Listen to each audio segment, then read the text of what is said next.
Olá, pessoal. Bom dia. Tudo bem? Mudar um pouco o assunto agora. Vamos continuar falando sobre parcerias. Temos um time super bacana para chegar aqui, para conversar com a gente. Está vindo? Beijo, alegria. E eu queria começar falando de uma história que me toca muito, e eu acho que tem muitos pontos de contato, tem muita convergência com tudo que a gente vai falar aqui. Eu queria contar para vocês, talvez vocês já tenham ouvido falar, mas é sempre bom rever essa história, rever o que ela traz para a gente. É uma história curtinha. É um fazendeiro que ganhava todos os anos o prêmio de melhor milho da região. Quando um jornalista curioso perguntou o segredo de tanto sucesso, ele respondeu na lata: eu compartilho minhas melhores sementes com meus vizinhos, todos eles, todos os vizinhos. Aí o repórter perguntou: mas isso não vai aumentar a concorrência? Isso não te prejudica? Ele explicou: não, de jeito nenhum, é porque o vento leva o pólen de uma plantação para outra. E se os meus vizinhos cultivarem um milho de baixa qualidade, a minha lavoura, consequentemente, também perde qualidade. E o sucesso coletivo protege a excelência individual, foi a resposta dele. E esse painel aqui é exatamente sobre isso, sobre as sementes que a gente está disposto hoje e sempre a compartilhar. Sobre reconhecer que nessa nova economia, a lógica do crescimento ela é circular, ela não é piramidal. Eu sou o Fernando Rocha, talvez aqui vocês me conheçam, talvez não ainda. Eu sou jornalista, sou escritor. Por quase 30 anos eu vivi a experiência do jornalismo generalizado dentro da TV Globo. 10 desses anos, quase uma década inteira, eu fiz o programa Bem-Estar, passava de manhã, depois da Ana Maria Braga, antes do encontro, da Fátima Bernardes, falava sobre saúde, qualidade de vida. A saúde era o assunto, mas a vida que era o tema. E hoje eu sou gestor de uma produtora de conteúdo voltada à comunicação corporativa, falamos de saúde e qualidade de vida, mas eu sigo acreditando no poder da palavra para curar, para orientar, para transformar, porque a comunicação também é um remédio, é uma semente poderosa. E o palco aqui onde a gente está é muitas vezes o campo onde essa semente pode germinar. Por isso, eu começo aqui, antes de chamar os meus convidados, que a gente faça uma reflexão muito simples, né? Onde e como a gente está pronto para compartilhar as sementes com o mundo e quais os frutos a gente espera colher juntos. Esse é talvez o primeiro desafio dos meus convidados, um timaço que eu tenho a honra de participar, de estar aqui junto com eles. Eu queria chamá-los aqui, chamar primeiro o Sérgio Valente, que entre todas as qualidades, talvez aquele mais tem orgulho de ser baiano publicitário, músico, quase engenheiro. E foi também um colega, um chefe, com muita alegria, que honra, Sérgio. E eu tenho uma frase maravilhosa dele, que eu ouvi na Globo há muitos anos, ele diz o seguinte: não se esqueça nunca do barco que te trouxe até aqui. Vamos falar sobre isso. Qual barco nos trouxe até aqui? Depois ele vai explicar que a gente precisa queimar o barco para não ter vontade de voltar, mas a gente vai falar sobre isso. Temos também o Álvaro, que é o dono da casa. Que alegria, Álvaro, compartilhar com você também. Cadê o Álvaro? Construtor de pontes. Obrigado por oferecer a casa, compartilhar essa parceria. Trajetória que vai do estágio a CEO, né? Enfim, muito bacana. André Carvalhal, poxa, que honra também, André. Alegria, André é jornalista, colega jornalista, mas transita em carreiras múltiplas, é também um questionador, um inquieto, enfim, é uma pessoa maravilhosa e a gente vai ver um pouco da história dele aqui. Temos Davi Braga, o nosso jovem Davi, que está aqui, cadê ele, Davi? O Davi aprendeu uma coisa maravilhosa, que é o seguinte: você não precisa ser empreendedor, mas você tem que ser protagonista da sua história. Bacana, Davi. E temos o Giuliano Donini, que é o pai da Ripilica, né? A Lilica Ripilica, que tem 6 anos, há 30 anos, né? Há 3 décadas, com genialidade, com excelência, com contemporaneidade, e agora também falando sobre, bem-vindo, querido, sobre a importância da educação alimentar. Enfim, é assim que a gente começa. Queria, já com essa pergunta retórica que vale $1 milhão, perguntas retóricas que valem $1 milhão, imagina a resposta, né, Sérgio? Você quer começar, então? Quais são as sementes que você espera difundir aqui? Esse é só um aquecimento. Pode ser? Eu acho muita responsabilidade dizer qual é a semente que a gente vai distribuir aqui. Mas eu acho que tem uma coisa que eu acho que é legal, é que não importa menos a semente. Importa a fé que ela floresça.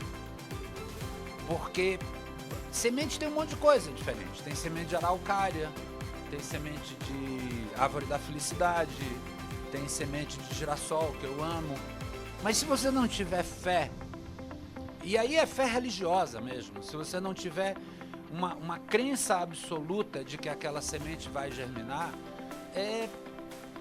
ela vai morrer. Então, acho que talvez o grande convite à parceria é a fé. É de você acordar e ter fé de que você vai fazer o negócio direito, de que você vai proporcionar sucesso para alguém.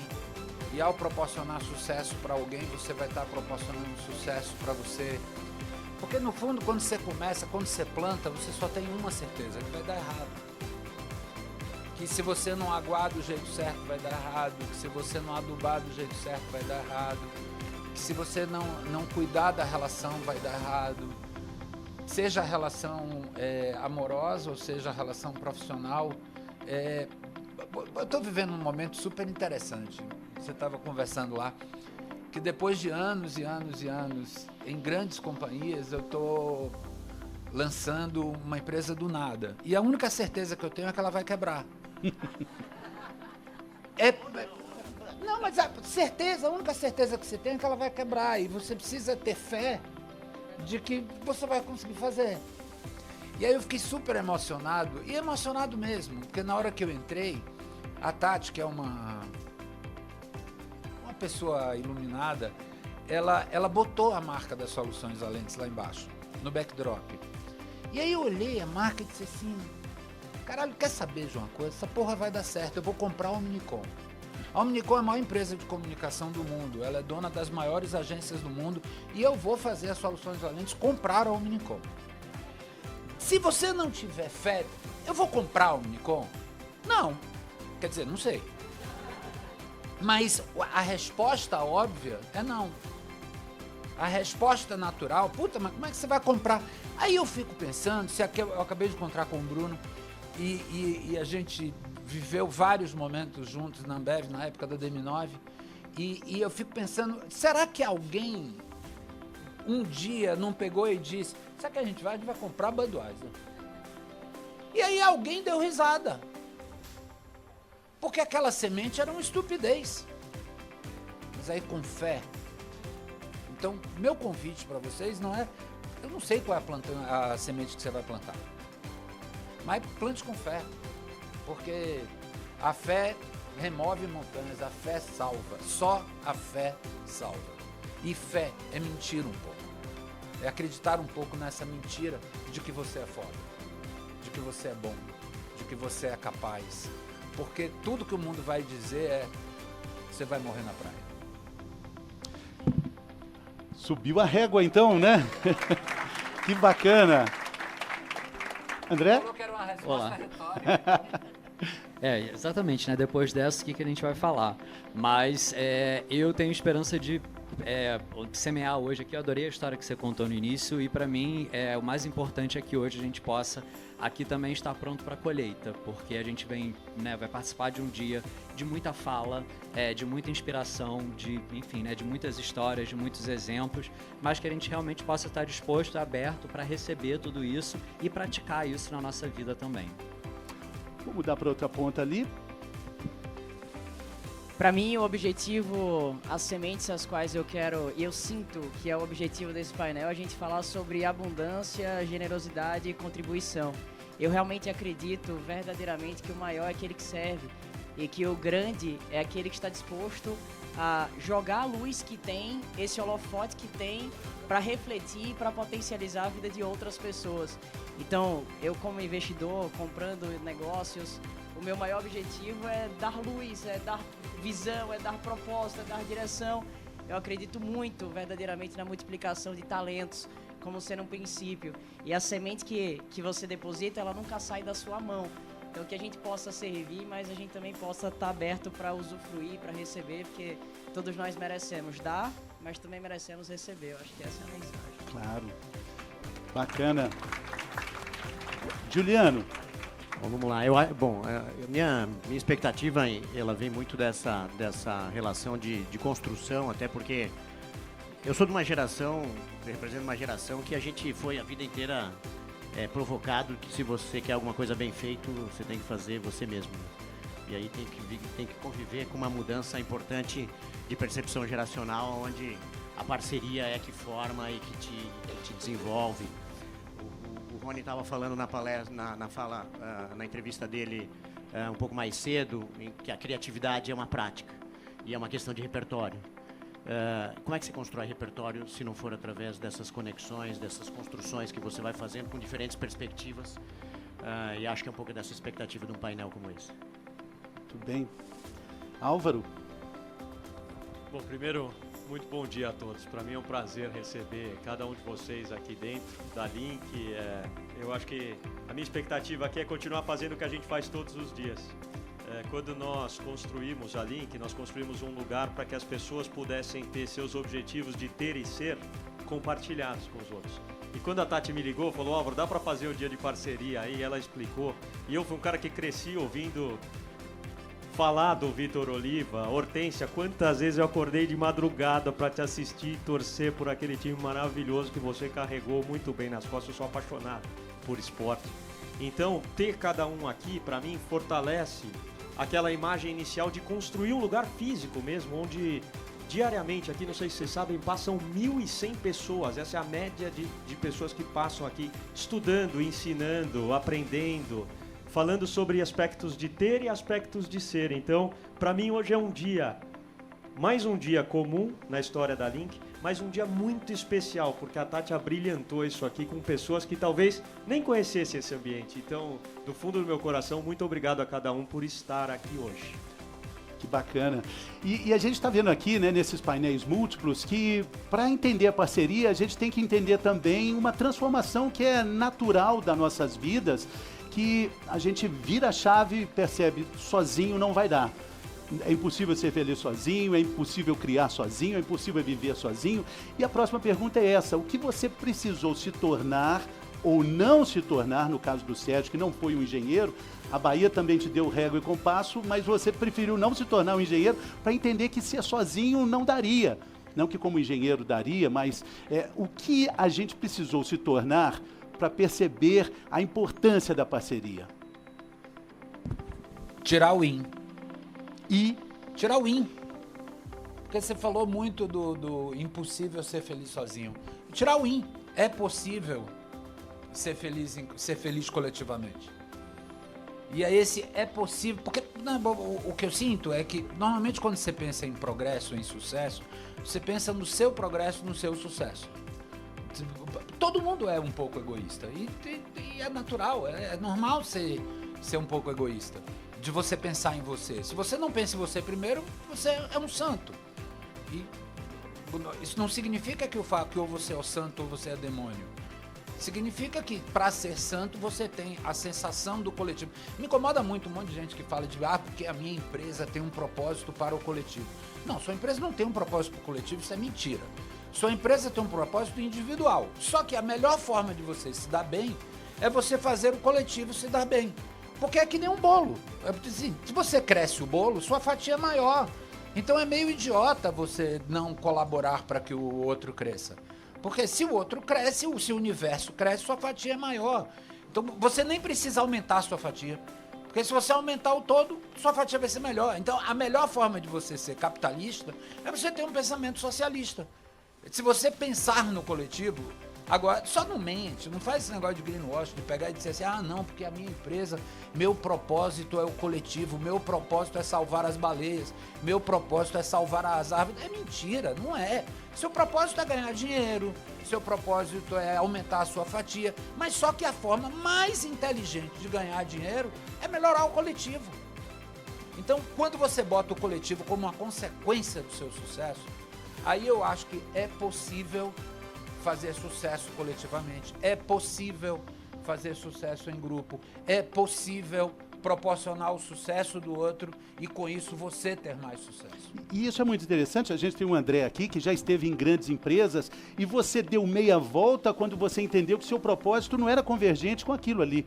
Então, queria que você fizesse um link sobre isso. Claro que você pensava em você, pensava em ganhar dinheiro, mas você pensava num todo coletivo que não estava convergente com a sua ideia de mundo, de vida.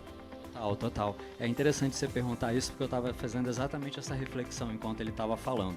Eu tive, respondendo a sua pergunta, o que eu precisei me tornar para aprender a importância da colaboração foi me tornar empreendedor. Eu, de fato, intraempreendi, trabalhei em grandes empresas como a Farm, fui diretor de marketing da Farm quando a gente fez a camisa do camarote, estava lembrando aqui. Me tornei sócio do Rony, da Reserva, com quem a gente começou o dia aqui escutando. E eu acho que empreender foi a experiência que mais me mostrou a importância de colaborar com as outras pessoas. Porque quando você está empreendendo, você precisa das outras pessoas para fazer junto com você, né? Não importa se você tem um propósito que é coletivo ou não, mas você não vai conseguir fazer nada sozinho. Nenhuma das grandes invenções, inovações, revoluções, guerras do mundo que começaram com uma pessoa se sustentaram somente com uma pessoa. Tudo aquilo foi necessário, para tudo aquilo acontecer foi necessário outras pessoas se engajarem. Então eu acho que empreender é essa experiência. E eu passei, como você disse, por diversas experiências na minha vida. E em todas elas, quando eu tive a oportunidade de empreender e com pessoas junto comigo que me ajudaram e que acreditavam naquilo que eu queria fazer, foi quando eu tive a chance de dar certo. Interessante. E para contrapor, depois vou para o lado de cá, o pai da Lilica, há 30 anos a gente está falando de multiplicidades, mas estamos falando de um personagem agora que atravessa gerações. Queria que você colocasse esse ponto com uma outra questão importante, que é a discussão contemporânea de educação alimentar para crianças. Eu sou pai de uma menina de 9 anos, sei como é difícil dizer que o milkshake é mais importante que a salada, né? Não salada de frutas, ou salada de alface, rúcula. E a Lilica agora entende essa importância contemporânea. Então, estamos falando de múltiplas ações, mas de uma que atravessa 3 décadas, e pouco mais que 3 décadas. Vamos tentar resumir um pouco dessa jornada, e que acho que ela vem sempre movida por angústias. A gente vai vivendo angústias e vai se transformando ao longo do tempo. Evidentemente que o que a gente vive hoje não vivia há 31 anos atrás, para ser mais exato, a história da Lilica. De uma empresa que tem 61 anos, eu estou há 26 anos numa empresa que nasceu como uma indústria verticalizada, né, aproveitando para contextualizar um pouco, a Tati disse que eu fico me escondendo lá em Santa Catarina. Então, numa indústria verticalizada onde o pensamento sempre foi da questão da produtividade, da racionalidade, da competitividade e assim por diante. Quando a gente começou a fazer uma mudança de jornada, e a nossa escolha, para encurtar a história, a nossa escolha agora não é nos limitarmos a uma indústria de vestuário de criança, mas nos tornarmos uma empresa de mercado infantil, entendendo que a criança tem uma participação no contexto como um todo. Então, a indústria automobilística já entendeu que 40% da escolha das cores de carro é influenciada por criança. A Nestlé investiu durante 10 anos para poder introduzir o paladar de café num país que só tomava chá, como o Japão. Então, tem várias economias, tem vários segmentos econômicos que já entenderam o papel da criança na influência do comportamento e do consumo. Então, não é só sobre olhar para a criança, não é só sobre cuidar de criança, mas é sobre olhar uma perspectiva de negócio, como o Sérgio sempre tem trazido aqui para esse painel. E é óbvio que a gente é ambicioso em termos de negócio, e aí a gente vem percorrendo essa jornada. Pouca gente sabe que a gente hoje tem mais de 15% do mercado de higiene bucal, a gente está com mais de 20% de óculos de grau do mercado infantil, e aí a gente tem olhado muito para essa questão do entendimento sobre a função do alimento na vida dessas gerações, seja por conta da obesidade, mas porque isso é uma dor da sociedade. Os responsáveis por essas crianças, em qualquer pesquisa dos últimos 3 anos, a maior dor de qualquer classe social, muda a intensidade evidentemente por uma questão de autonomia ou de flexibilidade para poder fazer alguns investimentos numa alimentação mais qualificada, ou de qualquer faixa etária do período de infância, a maior dor é sobre educação alimentar. A obesidade é um reflexo, no fundo, mas a dor da família hoje a dor é a educação alimentar, que tem afligido muito.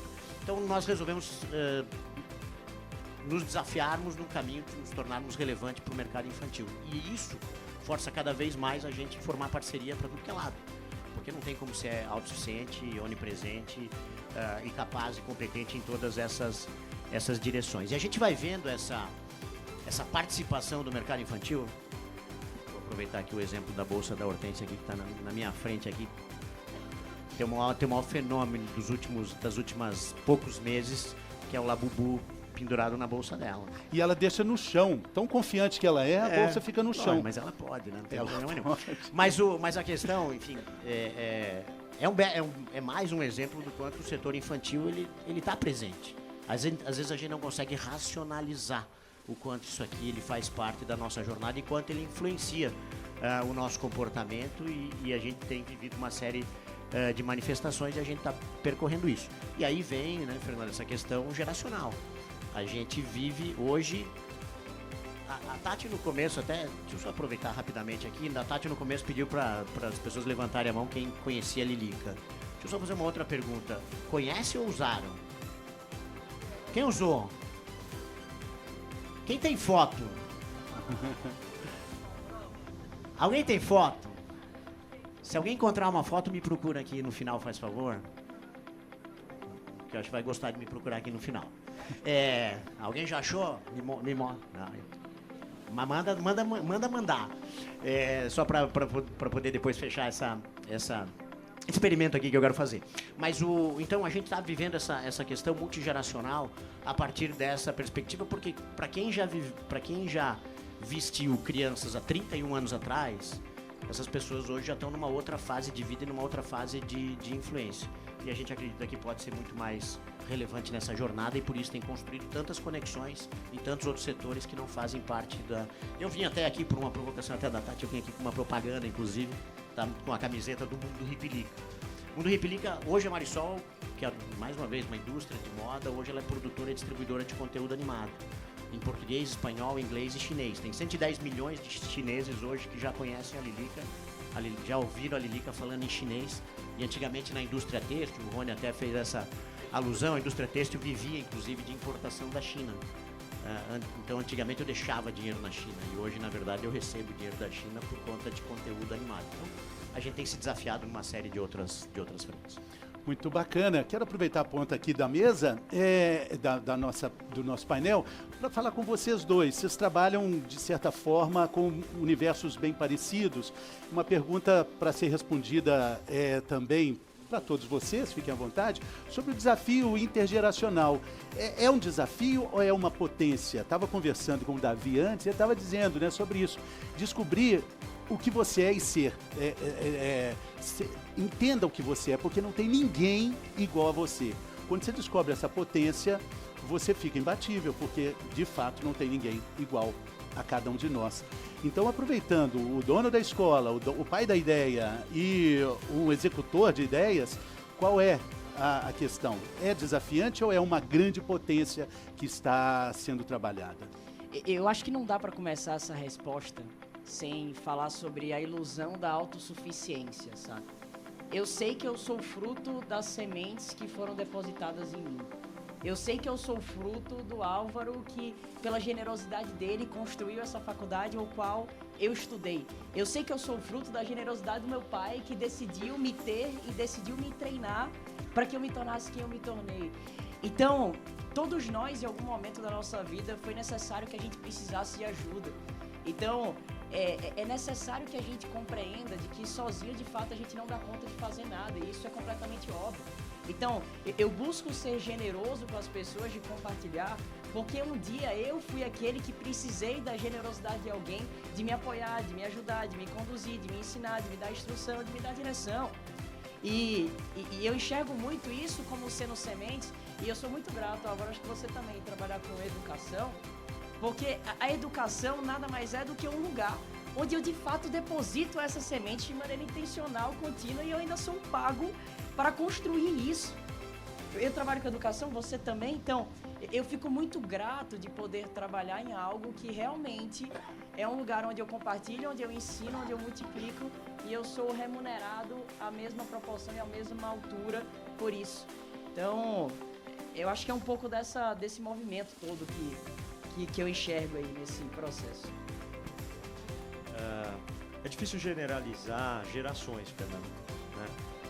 Mas eu posso dizer que tem algumas diferenças gritantes entre a nossa geração, eu tenho 47 anos, entre a nossa geração e a geração dessa turma de 18, 19, dos nossos filhos, vamos chamar assim. Eu tenho um filho de 19 e um de 16. A nossa geração é uma geração muito de propriedade. Nosso kit sucesso era você ser capaz de comprar teu carro o mais próximo dos 18 anos possível, comprar uma casa própria, de preferência uma casa na praia ou uma casa no campo. Esse trio era o kit sucesso para quem tinha minimamente se dado bem na vida, né? Você olha a geração nova, se você oferecer para ele um carro com 18 anos ou Uber à disposição, ele vai escolher o Uber.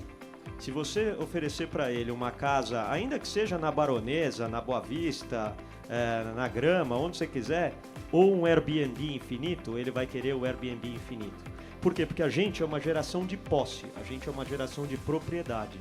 Essa geração nova é uma geração de experiência, completamente diferente do nosso jogo.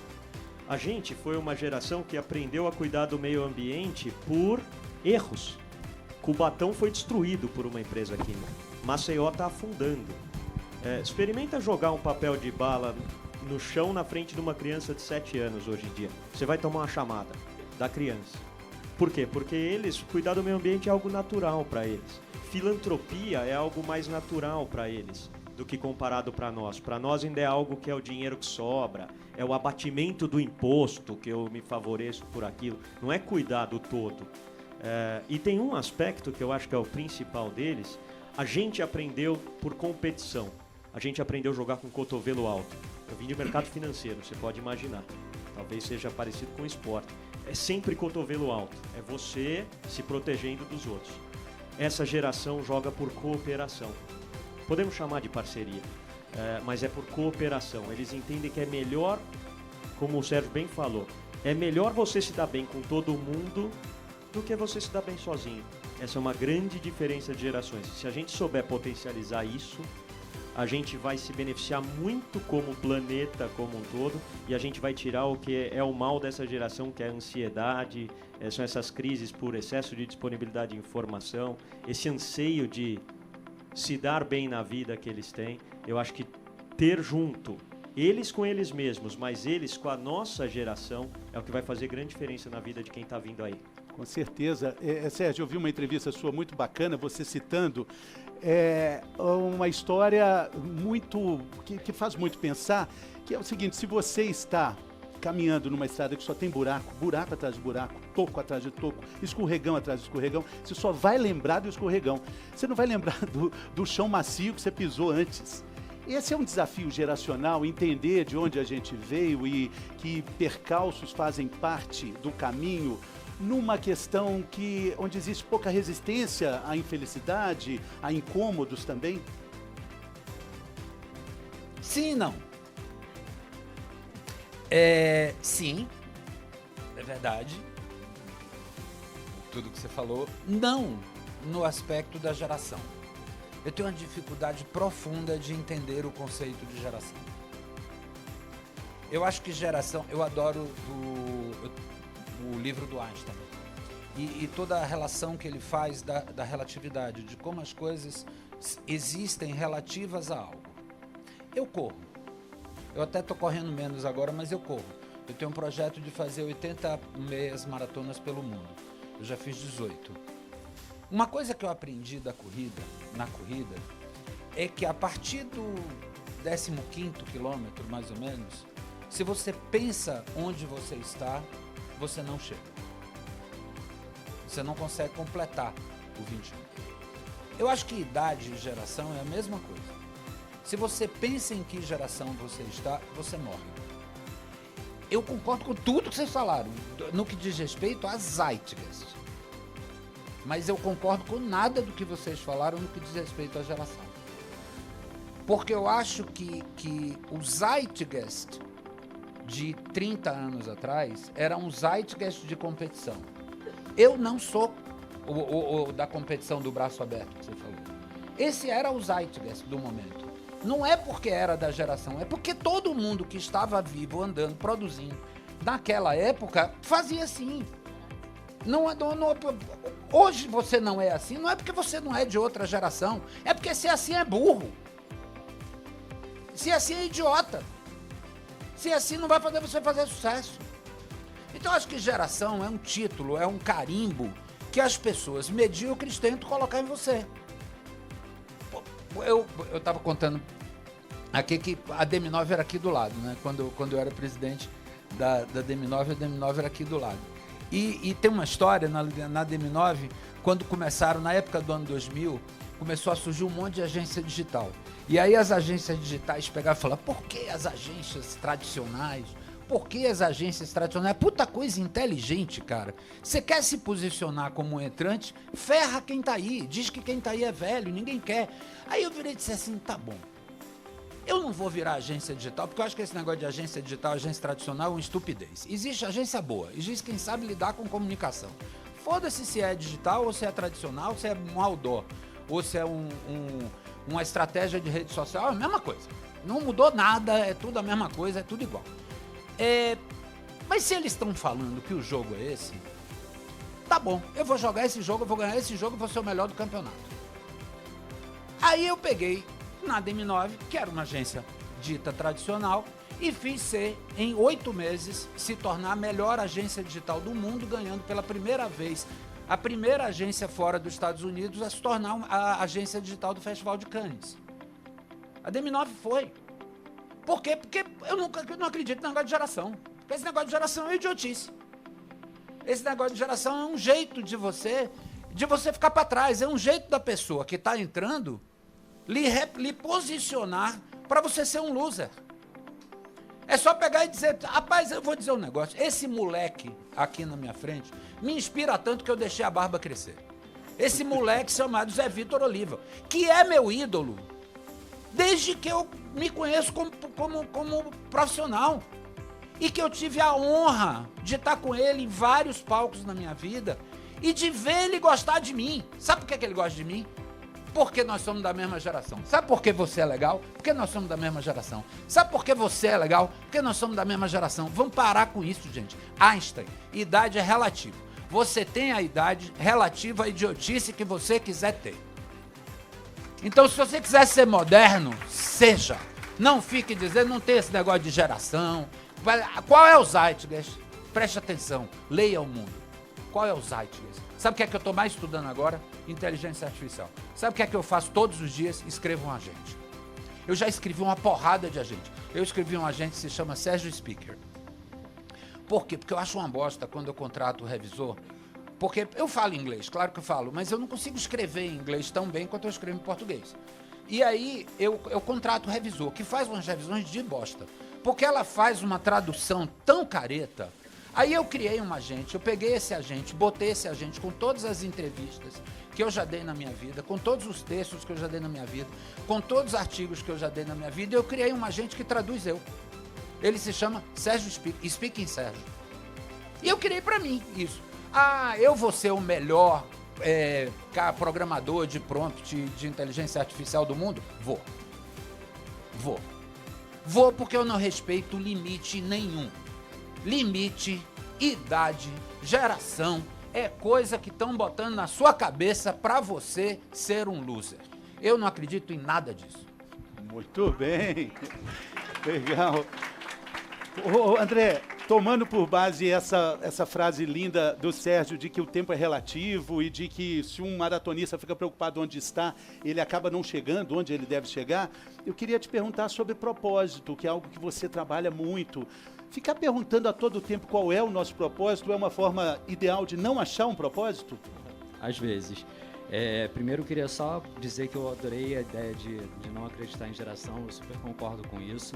E acho que propósito é uma dessas coisas, né, que inventaram e que tem a ver com geração também.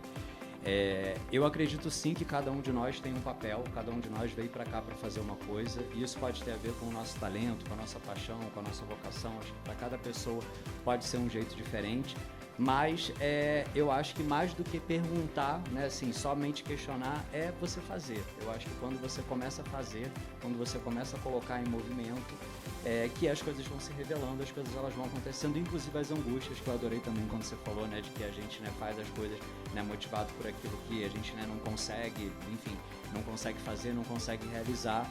Então eu acredito que isso, eu acho que mais do que questionar é a gente fazer, a gente experimentar, e aí a resposta eu acho que pode vir.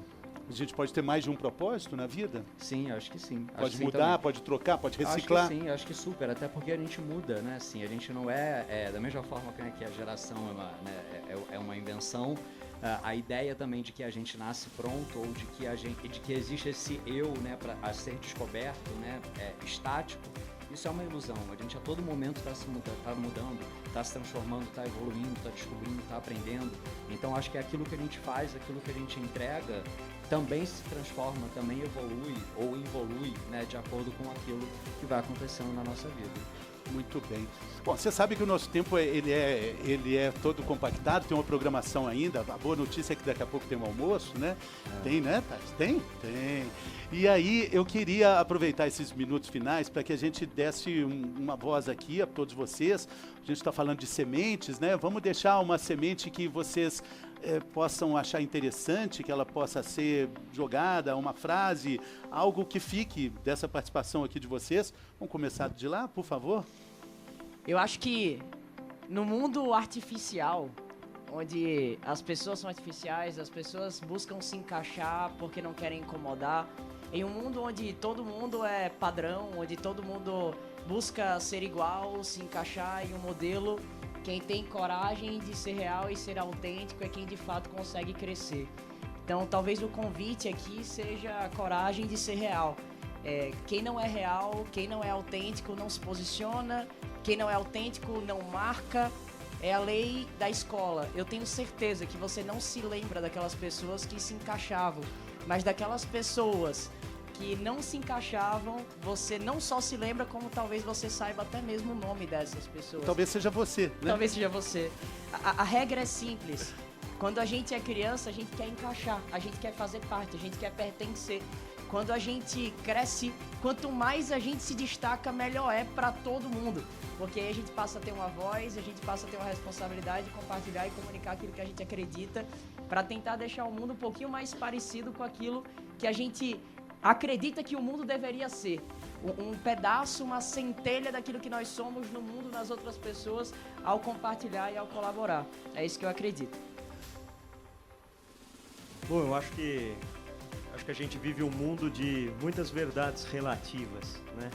Como as pessoas defendem verdades relativas, elas assumem aquele aspecto que ela conseguiu enxergar do mundo e ela tenta goela abaixo impor aquilo para alguém mais. O que mais se vê hoje na internet é alguém falando o que o outro deve fazer, como o outro deve agir. Eu acho que se a gente construir um mundo que exista defesa de princípios absolutos, que não tem igual e contrário, se você defender algo que não gera polarização, a gente consegue sair desse maniqueísmo que a gente vive hoje.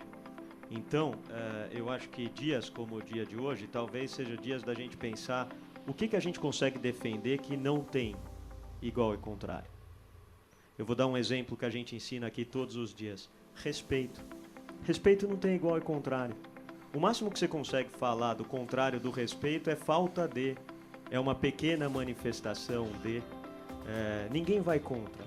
Agora, se eu falar que eu sou corintiano, e eu sou, se eu falar um aspecto relativo de eleição, e eu tenho o meu partido, naturalmente eu estou me posicionando como parte, não como todo. Então eu acho que colocar a nossa atenção para aquilo que é absoluto vai fazer com que a gente gere esperança no mundo e oportunidades, porque eu acho que essas duas palavras têm um poder gigante, gigante. Gerar esperança para alguém e oferecer oportunidade, dar oportunidade para alguém. Eu acho que todos estamos aqui, sabemos bem as oportunidades que nós recebemos na vida para trilhar todos os degraus que nós trilhamos para chegarmos aqui. E estamos longe do fim da maratona, né, Sérgio? Vamos que vamos. Mas eu só queria acrescentar que o respeito, mas o amor também. O amor porque também, o amor é é uma verdade. lei sem opostos. Tem outros, dá pra enumerar A alguns lista é bons. grande, que bom isso que a mesmo. lista é grande. É isso mesmo, obrigado. Sérgio. Eu queria dar já que é mensagem final, eu queria dizer que o futuro, o amanhã, é lindo. Primeiro ouvindo amanhã, e eu estou dizendo, o amanhã é lindo. As pessoas vão ser muito mais generosas, o mundo vai ser muito mais legal, a pobreza vai diminuir pra caramba, a cultura vai ser distribuída de uma forma fantástica, a inteligência artificial vai subir o sarrafo da educação para todo mundo, porque todo mundo vai ter um celular na mão com a possibilidade de ter acesso a tudo isso. Eu vindo amanhã, e o amanhã é assim. Esse é o amanhã que eu estou fazendo. E no fundo eu acho que a parceria em negócios, em tudo, é você construir este amanhã. Então minha mensagem final é, vamos construir este amanhã. Paulo Freire, ele tinha uma frase maravilhosa, que ele falava da diferença do esperar e do esperançar. Eu espero que amanhã seja legal. Isso é uma idiotice. Porque esperar é que alguém faça. Quando você transforma a palavra esperança no verbo esperança, que essa é a ideia de Paulo Freire, você vira um princípio ativo do que você quer que seja. Então, a holding inteira do Zé, ela é o que ela é porque foi feita, porque ele não esperou que ela crescesse. Ele esperançou que ela acontecesse. A Cross é o que ela é. Tati, eu fiquei emocionado. Aliás, hoje tive várias emoções bonitas. Primeiro chegar aqui porque eu estacionei no prédio errado. Eu não sabia, cara. Você tá precisando comunicar essa porra da Link aqui, porque isso aqui é maravilhoso. Não sei, cara, mas é que você... Não, a DM9 nem tem mais aí, mais ainda aí.